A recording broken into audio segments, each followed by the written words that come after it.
And good morning, and welcome to the Sunday Morning Sports Show. I'm your host, B. Arndt, and I'm here with Keith Engel from TGI Sports Talk, James JTrain Martin, and of course, last but our favorite, Jack Hirsch. How you gentlemen doing this morning? Good morning. Man, I gotta say, if I know it's Sunday morning, but if Sunday mornings look like that intro, I'd go right back to bed. A lot of flipping around and stuff there. I got a little dizzy, I know.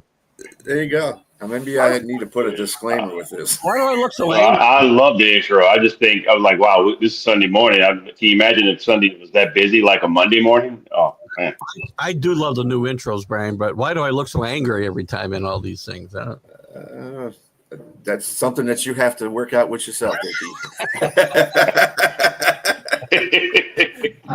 Anyway, we're getting to the point of the preseason is over, so we're 2 weeks away from the NFL opening day.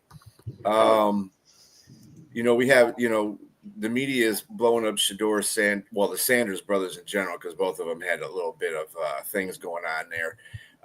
Shador Sanders didn't have the greatest day yesterday in preseason.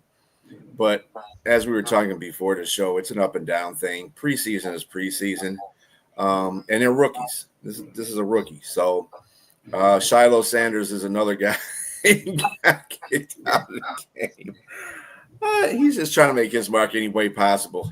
I think he's going to make the team anyway for Tampa Bay. I think he's going to make their team. So what do you guys – did you guys have any feeling? I know, Jack, you don't really watch preseason that much.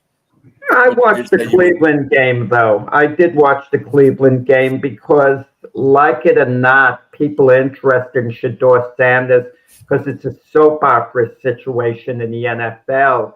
And when he was pulled on the last drive, and he didn't play well, let's be honest about it, yesterday, but it is the preseason. He's a rookie. He's not going to be starting for Cleveland this year if he makes the team. He's not even going to be the primary backup, and he was struggling. But then there's one final drive, where a field goal will win it for Cleveland. There's a little over 2 minutes left, and they pull him for Tyler Huntley at the end of the game. I mean, why? It's as if they didn't want Shador, Sanders to lead the team on a drive that will win the game. I don't know what the motivation, and maybe they just wanted to win the game, and they thought Cleveland had a better chance with Tyler Huntley. But what's Tyler Huntley's role with Cleveland going to be going forward? The quarterback room is too full. Now Cleveland's talking about keeping 4 quarterbacks. My problem with Shador Sanders, he knows the spotlight's been on him the whole time, and he's been saying the right things. And I'm going to be done with this in a moment, but he paces up and down the sidelines, and he has to know the camera's on him, but he's blowing off steam. A 5th-round draft choice shouldn't be doing that. But later we found out he went over to the coach, and he said, I want to play, put me in. That's a no-no for a rookie, unless you're like a number 1 draft choice and you have that type of power. I think you're making that bigger than what it's supposed to be, Jack. I think Tyler Huntley was in there because, hell, he hasn't really got a chance to play in the preseason since they got him, so let him have that last drive. It's a preseason game. Nobody cares. They're not going to keep him, and they shouldn't keep him. They're not going to play, so who cares? They give him, like Brian said, they give him a little cameo and for coming in and practicing and whatever. The whole thing. As far as Shador Sanders is concerned, I mean, he went up there. Yes, he pleaded his case to do the last drive. I think that you want to see that in a player in general. Yeah. That he wants to go out and also on the podium, make a big deal out of it. So, on the podium, he also took the blame for his bad stuff. He didn't just blame his team. He didn't throw him under the bus. He took blame for the sacks, and it was this thing. But my thing regarding Tyler Huntley, I mean, even if it's just one last drive, you do give a player an opportunity because if he's not going to be on the team, he's probably auditioning for another team. So he probably wants to at least get something out there to say, hey, I'm still out here. I still can play. I want to try to get a 2-minute drive in, and that's pretty much it. Tyler Huntley's been in the NFL a while. He doesn't have to audition for anything at all. teams know what he can do? This isn't a rookie who they're doing a favor for. Yeah, I forgot. He's the Pro Bowl player that's going to definitely have his name listed in everybody's phone, and then they're going to be calling him up to start somewhere. But no, I'm pretty sure he does need to remind people that he's out there and he could be a capable backup like he was in Baltimore for Lamar Jackson. We're likely the only show that spent more than 15 seconds talking about Tyler Huntley today. Probably be my guess. The whole Shedeur thing, the whole quarterback thing there, it's a mess, and they're not handling it great. But people are worried about, and I know we got it in our chat, and I heard it on some other groups about the depth chart, and Shedeur can't move up because of what. Nobody cares what the depth chart is except one today. Because Drake May started out number 3 on the Patriots depth chart last year as well, when they had 3 quarterbacks, and we know how that worked out. That'll change from week to week. If he practices well, he'll keep moving up the depth chart.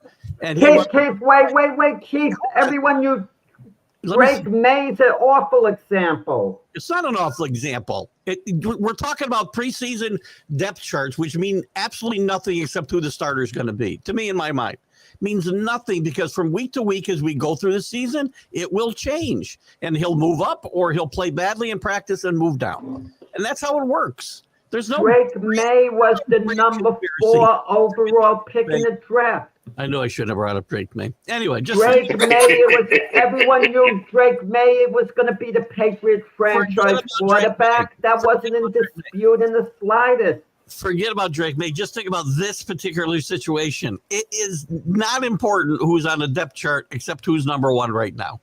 It isn't, because Gabriel or Shedeur will be 2 or 3, depending on how they play in practice and improve or not improve during the course of the year. There's no grand conspiracy here in Cleveland.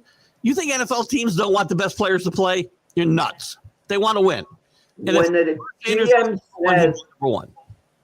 GM says they might carry 4 quarterbacks, that's insane. That means that's stupid.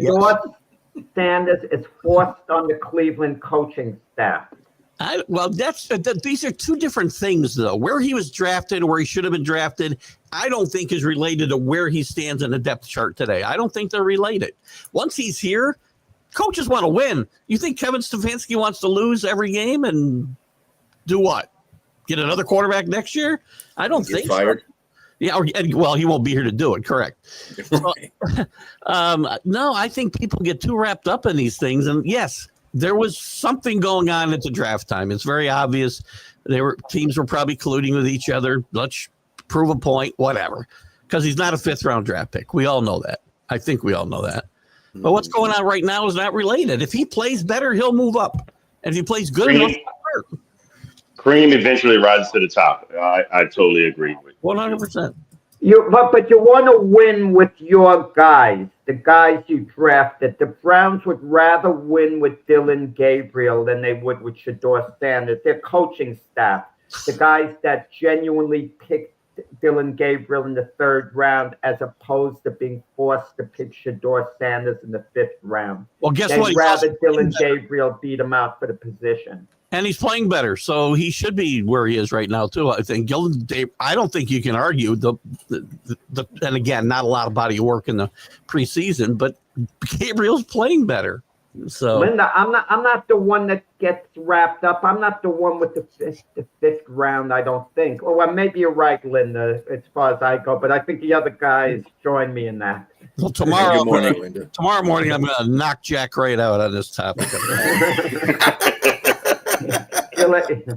Oh, that's pretty good.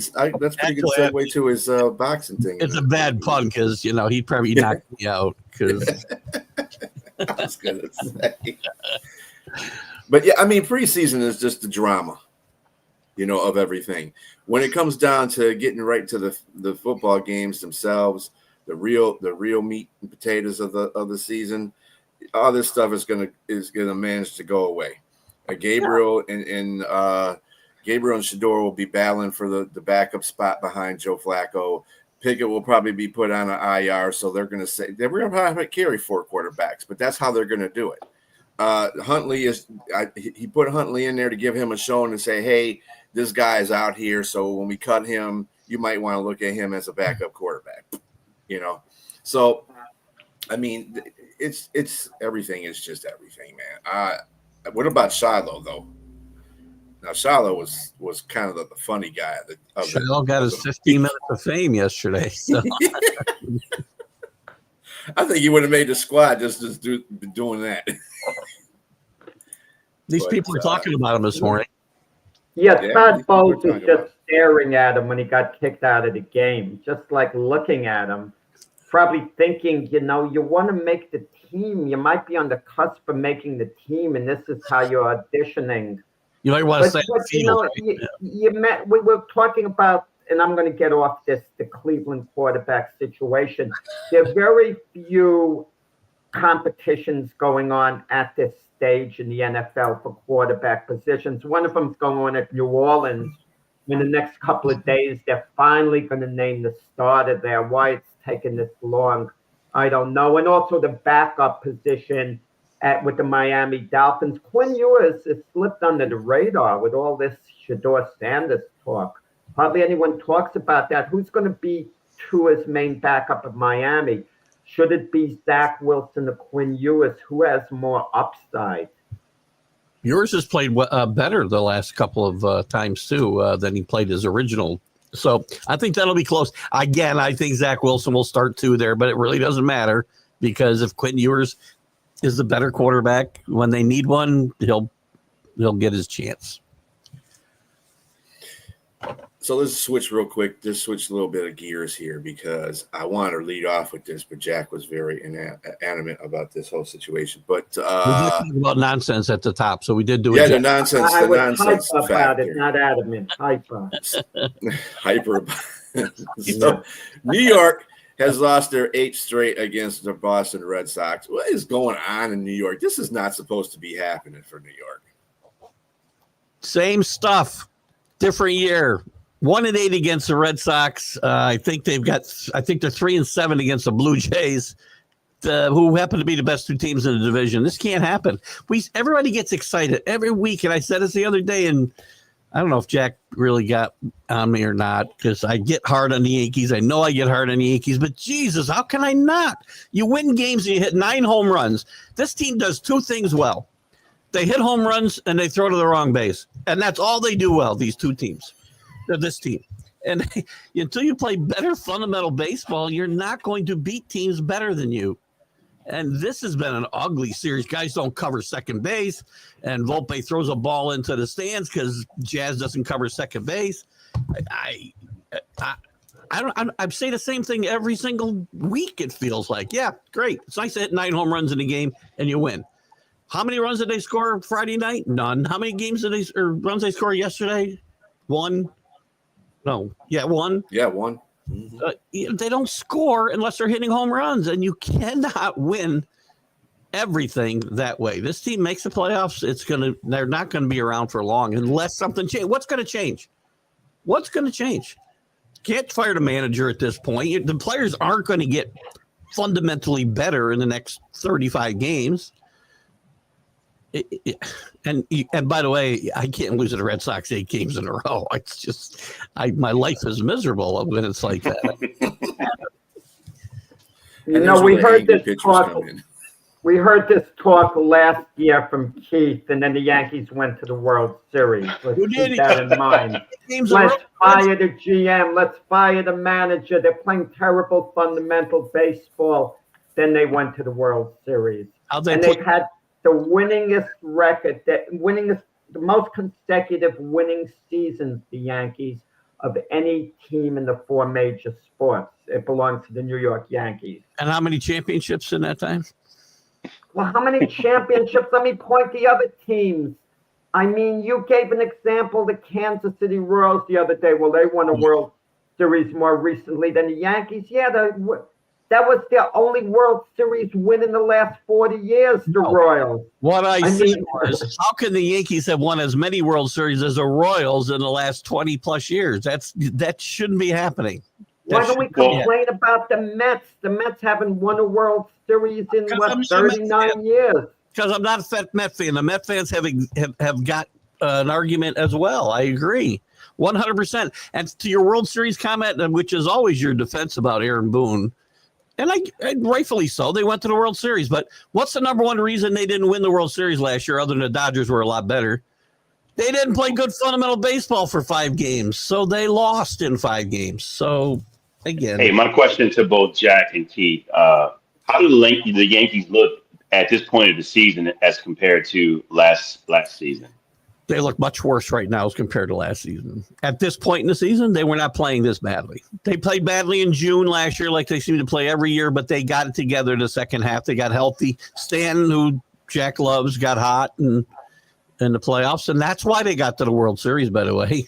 Well, you know what no one mentions, and Keith doesn't mention it, and this could affect, think of any team.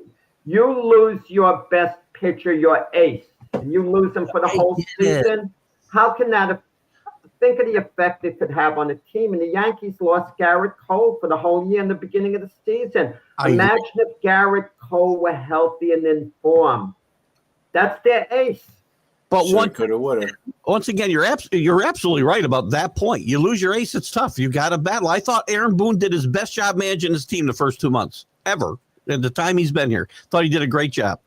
But the fact that you lost your ace has nothing to do about how your other guys play the game of baseball.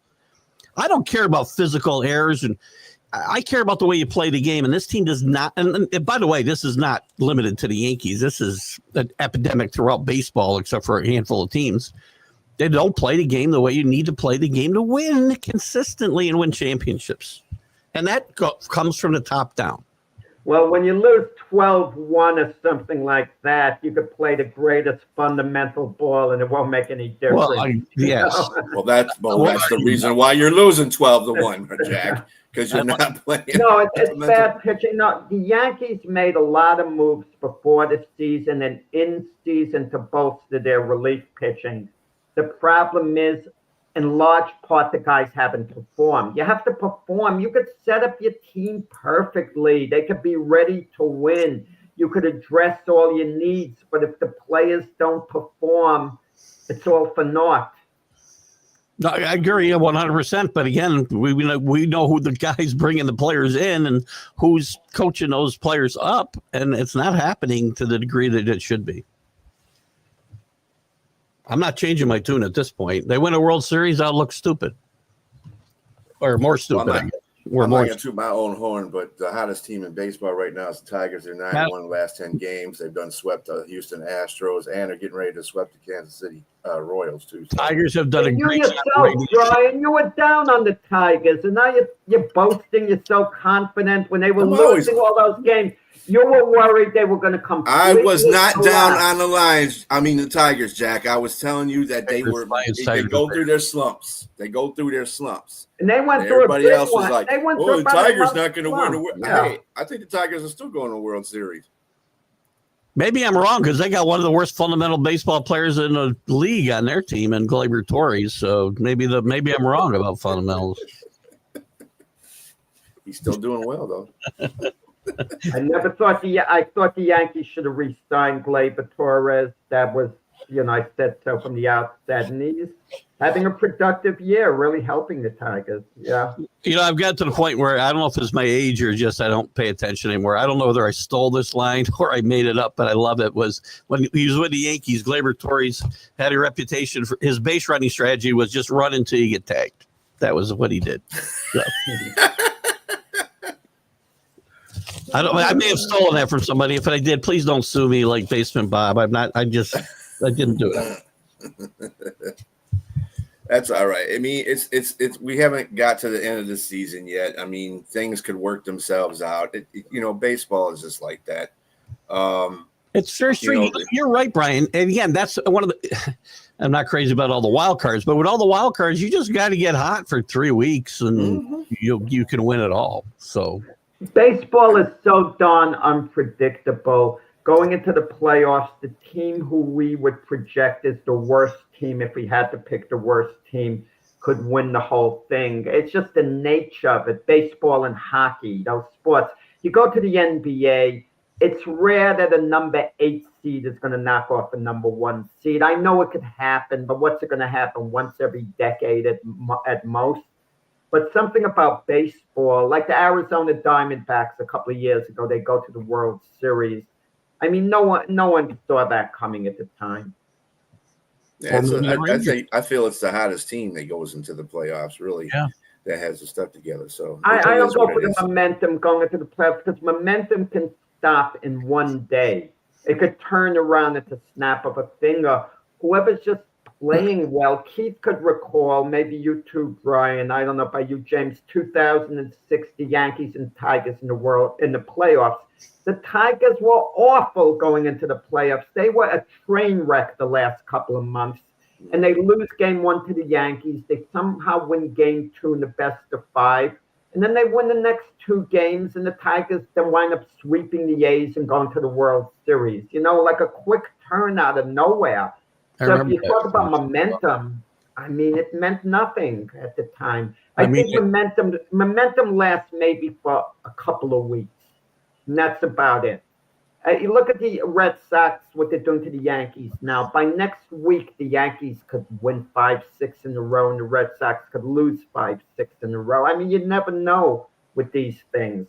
Right. To steal another quote, it might have been Earl Weaver, I don't know who it was, said, momentum is as good as next day's starting pitcher. So, yeah. Right. True.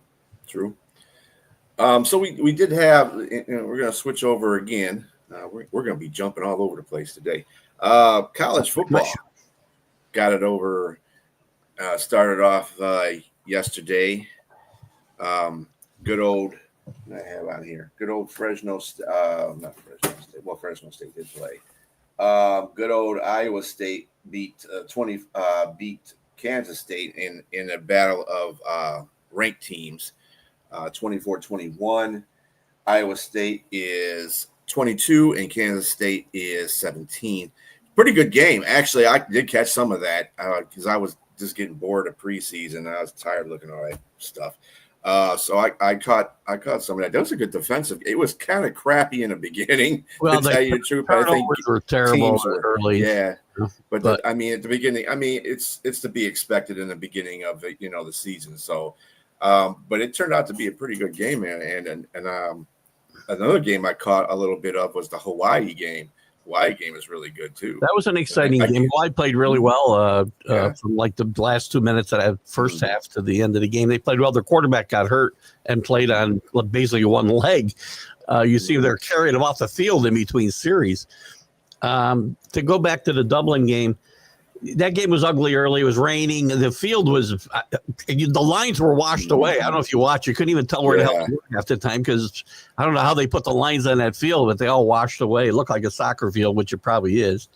Probably it's a league game for both of these two teams. Two teams against ranked teams probably won't hurt either one of them necessarily in the long run because the Big 12 is going to be wide open and nobody's going undefeated anyway. But I was impressed. Both quarterbacks I thought played fairly well, especially in the second half. Rocco Beck was really good for Iowa State, I thought. I believe he's the son of the Jets' former tight end, Anthony Beck, I believe.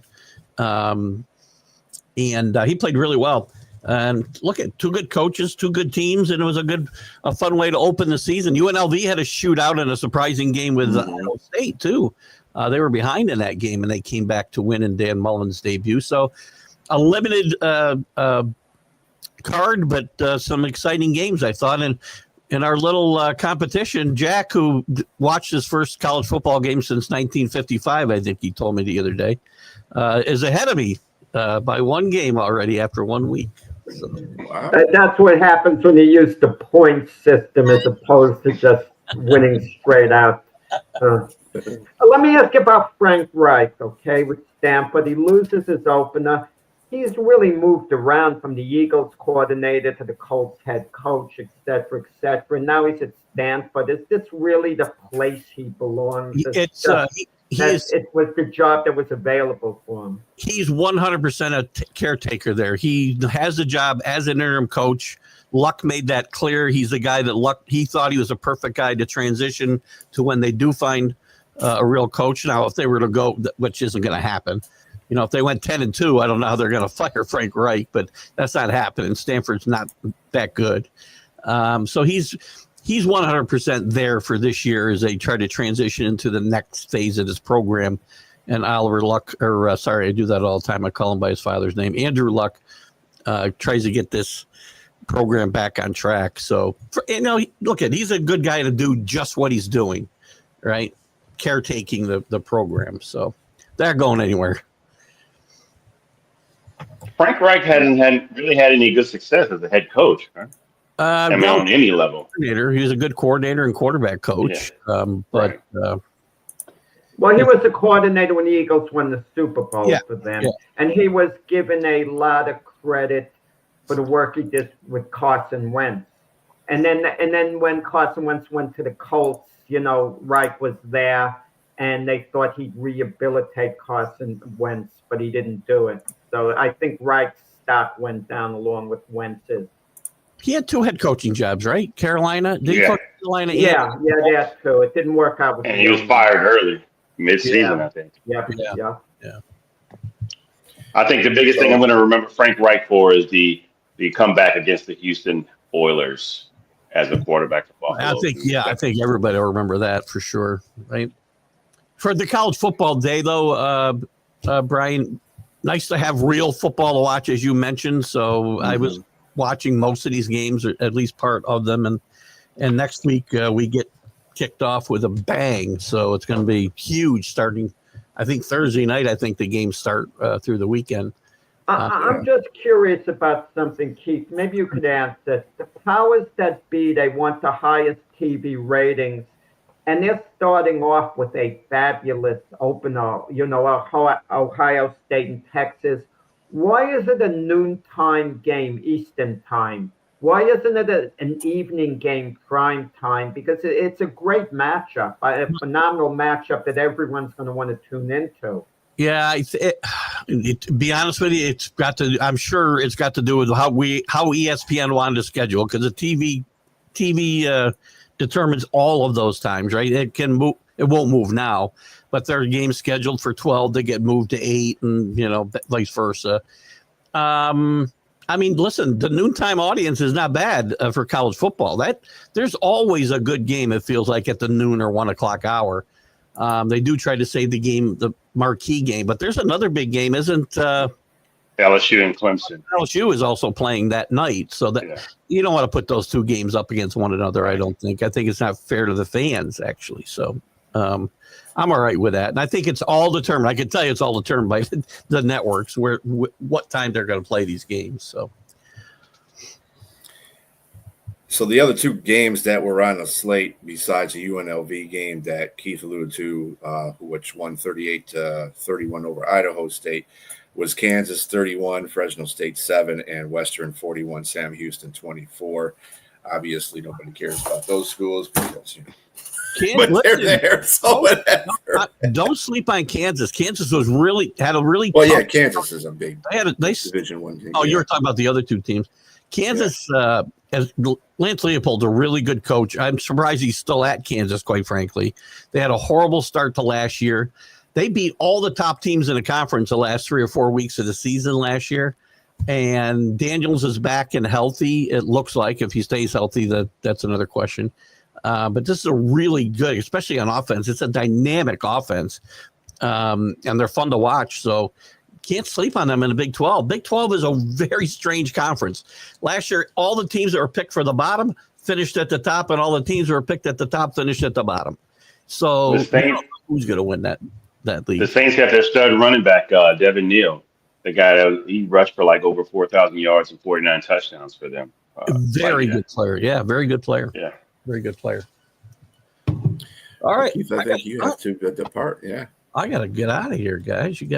Jack's got me all kerfluffled here talking about the Yankees.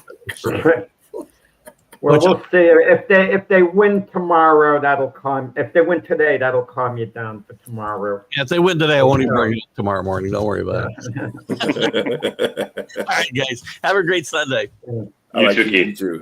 Bye-bye. All right. So we're going to transverse back to what our teams, for the NFL, how our teams are looking. I want to go to you, James, because you've been kind of not in the conversations, kind of, because Jack and Keith going at it. How do you think that it's going to work out with the quarterback? Because yesterday was another example of Shook playing a little bit better than Rattler, but I know you've said before Rattler is probably going to be the one to start. I read somewhere too that basically it's going to be quarterback by committee with the Saints. Do you think that's possible? Like, Rattler starts off the season and maybe Shook comes in there and then Rattler comes back in there depending how Shook plays, whatever the case may be, the hot hand of the quarterback. No, I don't think it'll be committee. I think that the word is that if Rattler doesn't ball out, they're going to put the guy that they want in as the guy they drafted at 40th overall in Tyler Shuck. And so, and Rattler, to be fair to Rattler, he finally got an opportunity to play with all of the starters, and he looked well. He did, I think, 5 of 8 for 53 yards or something like that on 3 drives. They scored field goals on 2 of those drives. And Tyler Shuck came in. He was a little streaky at first, but then he wasn't with the starters. He was with the second string, and he went down and did his thing. I think the biggest thing is them allowing Rattler to play with all of the starters is kind of hinting or showing their hand. They're telling you, okay, we've seen enough. Take him out of the game. Let Tyler Shuck go in and do his thing. And it's going to be, if they keep all 3 quarterbacks, to me, in the order that's probably going to be, I'd be surprised. I wouldn't be surprised if they take Tyler Shuck and put him first, because, again, that is their guy to just go with him and see what they got with him. But I think it's going to be Spencer Rattler, Tyler Shuck, and then Jake Hayner kept as the 3rd quarterback. I kind of wonder, the Saints really committed to Shuck in this sense. He was drafted number 40 overall. There's a big difference between being drafted in the top 10 and 40 overall. If you draft a guy in the top 10 or you move up in the first round to draft him, you're really committed to him. But number 40, it's kind of like you're semi-committed to him, but the door's open for him not getting the job. So I kind of wonder the Saints' level of commitment. And what you're saying, that yes, that goes back to what I'm saying, that they're probably going to give the job to Spencer Rattler because he's shown throughout training camp he's been the better quarterback. I mean, not by much, but he looks to be the more comfortable. So I think the thing is, they gave opportunities for Tyler Shuck to take the job throughout the previous preseason games and through training camp, but he has some tendencies to be hesitant and to not want to throw interceptions, and that's some of the things that they knocked him for in college. It's probably why he fell to 40th. And also having some injury issues as well, even though they were bone breaks and not soft tissue. I agree with you. I don't think they're not fully committed. They're committed to him, but not fully. And it was when Kellen Moore came in and said it was an open quarterback competition, that he legit meant it. But again, there were some areas where you can tell they wanted Tyler Shuck to get the job. Again, they drafted him 40th overall. They want him to get the job. They put in position to try to get the job, but Spencer Rattler just beat him up. And again, I think it's a case of New Orleans with Kellen Moore. He inherited Spencer Rattler. So usually the guy you draft, you really want that guy to win the job. You're never going to say it, and the coach might not even admit it to himself. But that's the guy who normally has the edge because he's kind of your guy you drafted, and then you kind of want to validate that's the guy you picked, and then he succeeds. It makes you, look a little better. I look at it like this, though. I think that Spencer Rattler will start because he's got more NFL progress under his feet than Shook does. And Shook was what, 3rd round pick, right? Or 2nd round pick? 3rd round pick? 2nd round pick. Second. Let's not continue to keep throwing these quarterbacks as starters as rookies. Okay. Shook probably needs a little bit more time to finesse himself into that starting position, but he also needs more time to get himself together for the NFL pro, going out there. So let us just pump our brakes. Let Spencer, unless Spencer crashes to the earth, basically. I mean, he should be the starting quarterback. Just let Shook, sit there and watch. And again, remember, Kellen Moore is a first-year coach. I mean, I've seen first-year coaches get fired before, but I don't think in this case he will. I think what they, they want this to mature. They want the quarterback system to mature. So let Spencer start. Let Shook get himself together, and so that when Spencer does, when it comes time to switch over, Shook will be there. I'm getting sick of these quarterbacks being rookies and being put into the starting role when a lot of them aren't even starting material. So it's fine what New Orleans is doing. If they go with Rattler first, that's awesome. That's what they should do. And just let Shook, sit there and take it all in and get some reps and stuff like that. Other than that, I'm all for the young quarterbacks playing, because what do you want to do? Bring in an older veteran like an Andy Dalton type and have him, start? I mean, you're wasting your time doing that. I mean, now you hear these veteran quarterbacks like a Carson Wentz. I heard the Vikings are taking a look at him. That's a nice situation. He'll play behind J.J. McCarthy. The young guys got to play unless they're so shaky in the beginning. You want to protect them. That I could understand. That sounds like, James, the case with Tyler Shook, that they kind of maybe want to protect them and not expose him in the very beginning, that he needs a little more work. And also Spencer Rattler, he had off the field issues, didn't he, or something? Otherwise, he would have been drafted much, much higher than he originally was. I think the situation with him is that he did he was viewed differently by that documentary with the quarterbacks, and he was looked upon as like arrogant and not a team player. And I think that was a misconstrue. And again, you're looking at a person that's 17. This is a guy, I'm like, what are you talking about here? And also the situation, he got beat out by Caleb Williams in Oklahoma. And he ended up transferring to South Carolina. He did well there. He did okay there. It was South Carolina. And so I just think that's probably why he fell in the draft. I mean, by all intents and purposes, he probably should be a second or third round draft pick as well. James, this is a segue in a sense with James when he mentioned the name Caleb Williams. And you could comment on this, Brian. Ben Johnson, your guy from Detroit, who's now the head coach of the Bears, he was complaining about the Bear offense, and he didn't call out Caleb Williams by name directly, but it was perceived that he's not happy with how the Bear offense is doing in the preseason. Maybe he's being a little hard on them. Maybe they really are progressing, but some of these coaches are the type your team could win 42-0 and they want to find the errors. Maybe that's the type of coach Ben Johnson is. Is he hard on his players, Brian? Did he push them extra hard with the Lions?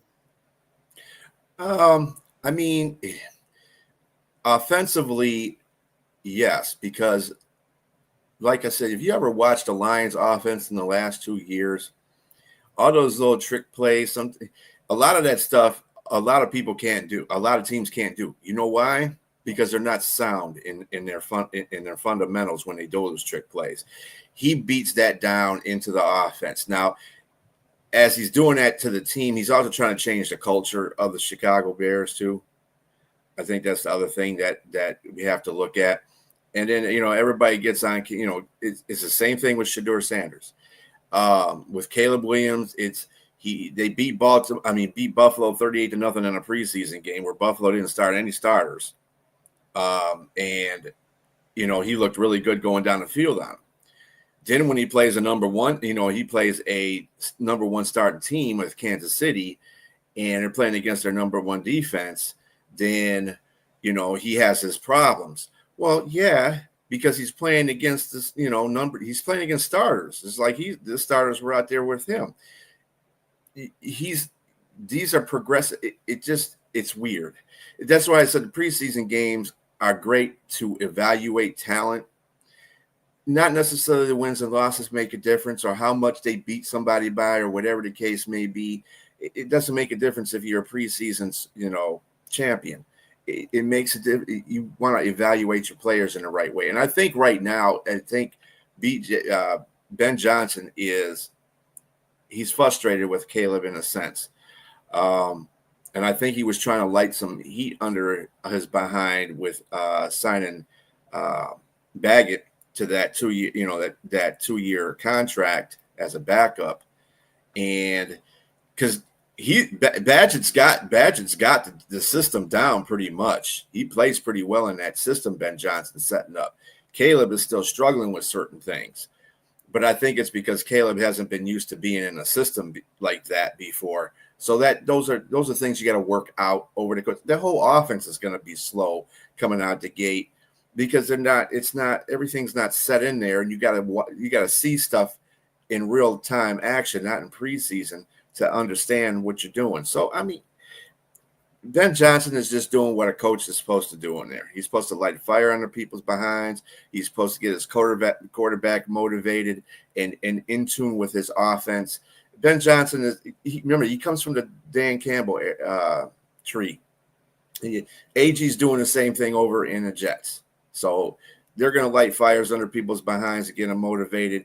He might even say a couple of things that the media might take out of context about their quarterbacks or about their players or whatever the case may be. But he's just trying to get that fire lit. So I think.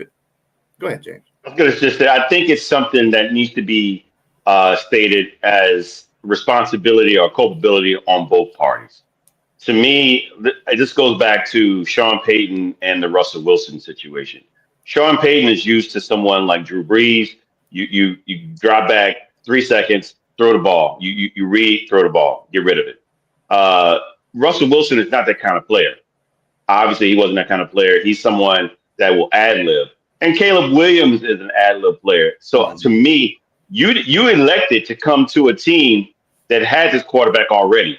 So you have to have something in your bag. I get it. You want to have him do what you do, but you got to have something in your bag as well. You're supposed to be the genius in regards to your offense to accommodate the style of player that you have here. You can't tweak that overnight because this is what he's been doing his whole career. You saw it at USC. You see it in Chicago.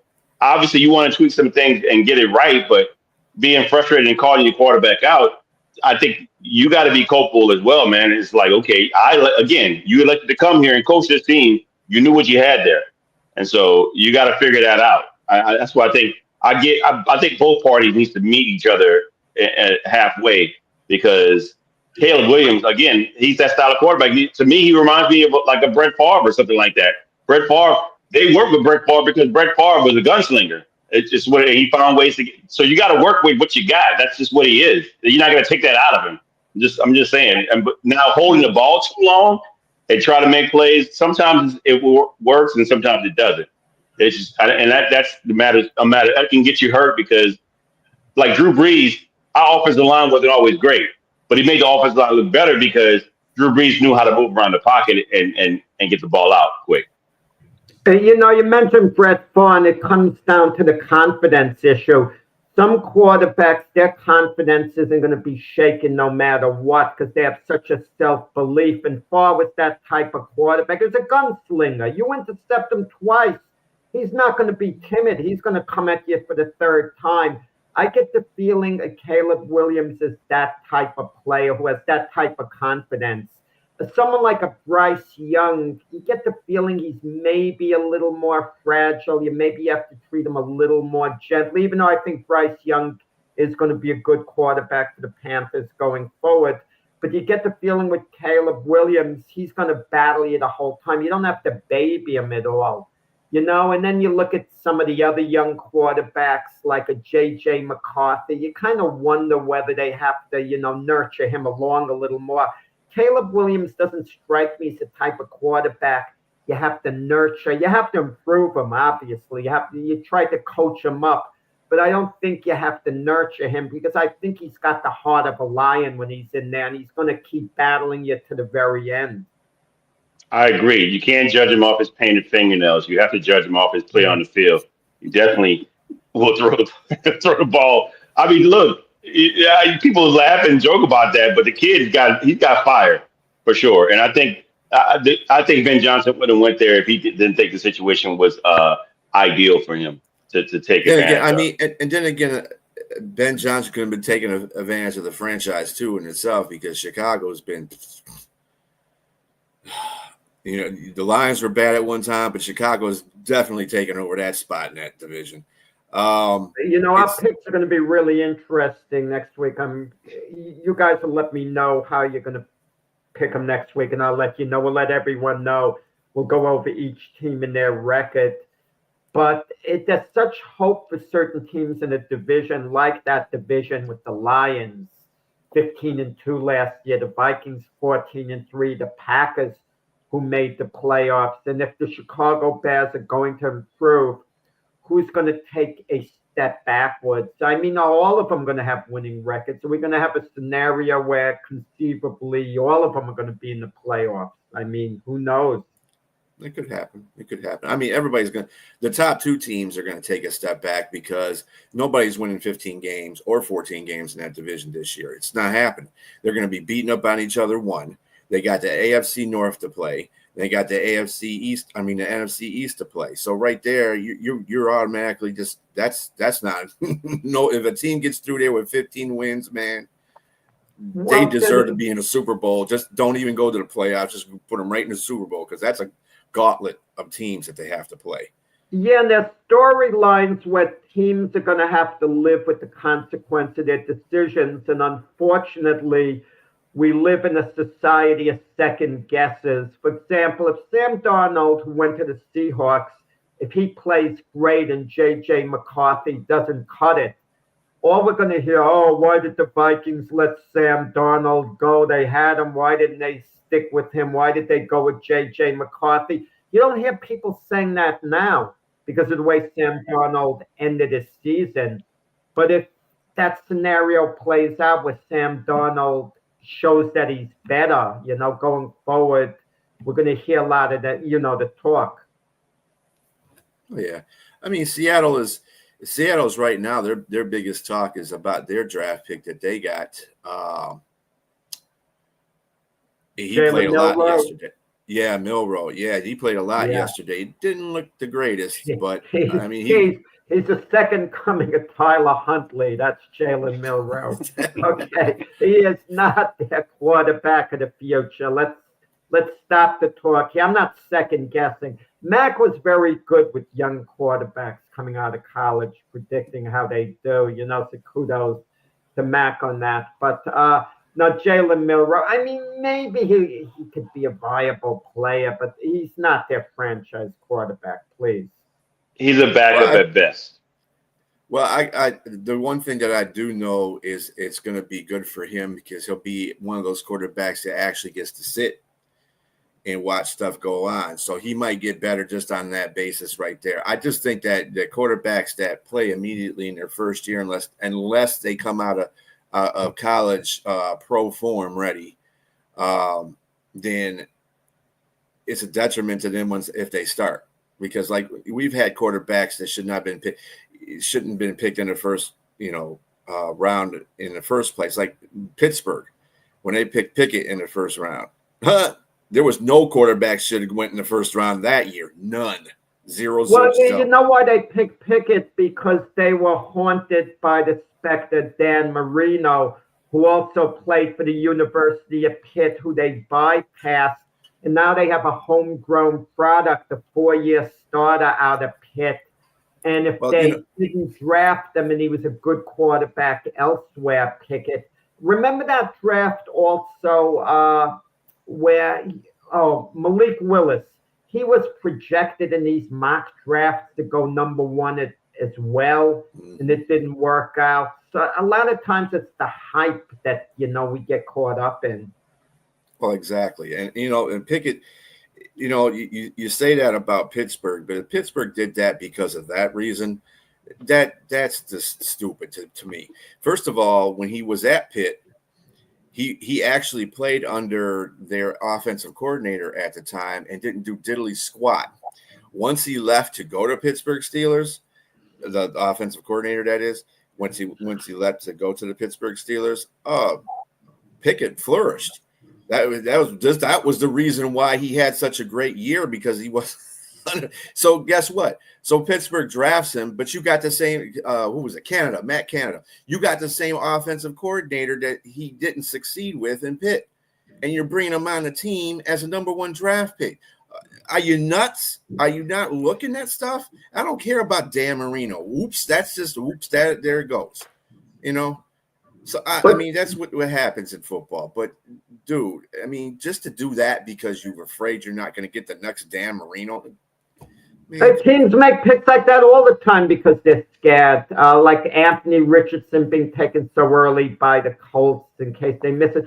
But guys, you know, I love Mike Tomlin, but he doesn't exactly hit it off with quarterbacks. He doesn't develop them. Think of all the quarterbacks he's been through. He inherited Ben Roethlisberger. And look at Mitch Trubisky, Russell Wilson, Justin Fields. I mean, Kenny Pickett, you know, on and on and on. And it just it doesn't work out with Mike Tomlin, you know, with quarterbacks. Yeah, Mike Tomlin's a defensive guy. And Ben Roethlisberger was like, you know, the guy to fall into his lap. He didn't have to worry about the offense with Ben Roethlisberger because Ben Roethlisberger was the guy. I think this is the same reason why he's got Aaron Rodgers. Of course, he loves Aaron Rodgers. Aaron Rodgers can call plays in a huddle.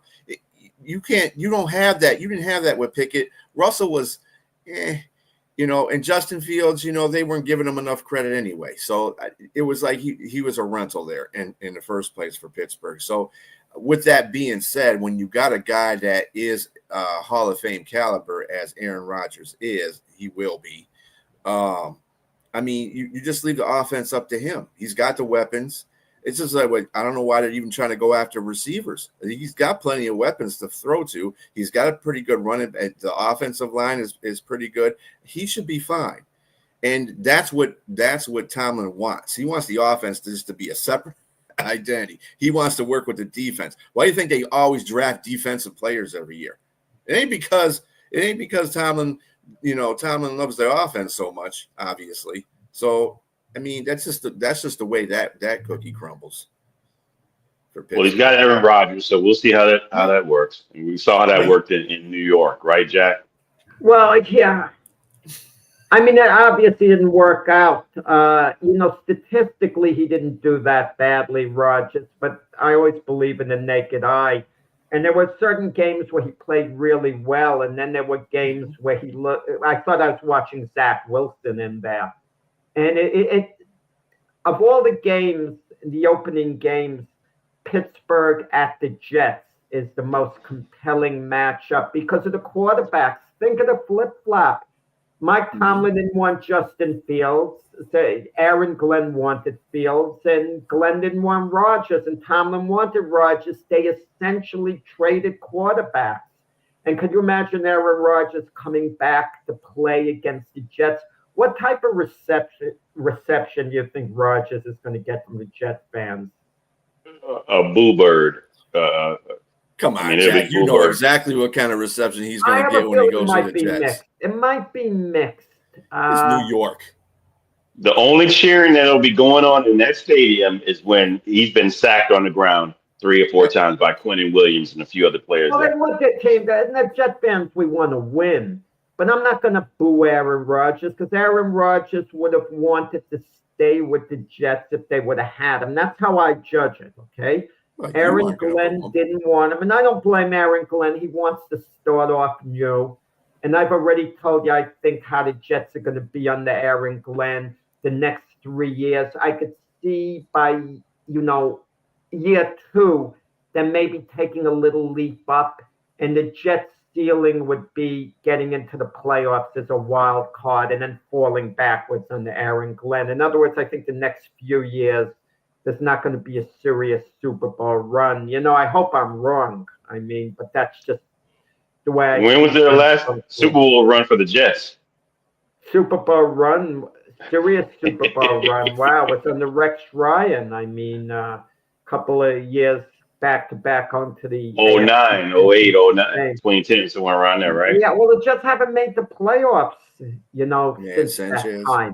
I mean, if Aaron Glenn takes them to the playoffs, Pennington. let's say in year 2, and he's there 3 years already. He's had 2 losing records, but in the middle of that, they went to the playoffs with a 10-7 record. Some people might say, "Oh, what a success! He got them to the playoffs." Where they won there all the years. I don't look at it that way. I really don't. You have to be showing there's potential to get to the Super Bowl, serious potential. Man, you're a hard critic. Right. I'm going to tell you something. This is the difference between Ben Johnson and Aaron Glenn, too. I never thought Ben Johnson would make a good head coach because he likes to force stuff upon people. Okay. Aaron Glenn is more Dan Campbell than Ben Johnson is. Now, Aaron Glenn's going to build that team up. You're not going to have a terrific season this year, no, because you haven't established the whole culture in there yet. A lot of things have to be in place. It's going to be rocky season. But next season, you should improve greatly. And in the season after, just look at how the Lions were built. The Lions didn't start. They were 3-13-1 when they first had Dan Campbell. Everybody's like, "Oh yeah, the same, new coach, different, same team." Next year, 9-8. Year after that, 14-3, 15-2. It just keeps going up. The Jets defense, though, is going to keep them in games. Yeah. I mean, I think they're a lot healthier now. I think you're going to you're going to get the offense a lot of opportunities because of that defense. And so you may win. Who knows? You may be a playoff team next year. That to me, that's successful. I mean, if you don't get to the Super Bowl, I mean, you haven't been in the Super Bowl since Joe Namath. That's successful short term, getting to the playoffs and losing your first game in the playoffs and then sliding backwards. Doesn't work. Look at the Giants. A couple of years ago, they won the playoffs. They even won a playoff game, and then they got obliterated by the Eagles in the next playoff game, and then they slid completely backwards. I mean, you have to judge where the program is going. At least with the Lions, they've been in the mix the last few years as serious Super Bowl contenders. That's what you want. If you don't get there, you don't get there. But at least you put yourself in the best position. Fair enough. Because it all really starts with who's under the helm, under center, and I guess you don't have a lot of confidence in Fields. He could be okay. 8-yard completions. He could be okay if you put the right team around them and all the pieces. Maybe you could win with them. I'm not totally, sold on them one way or the other.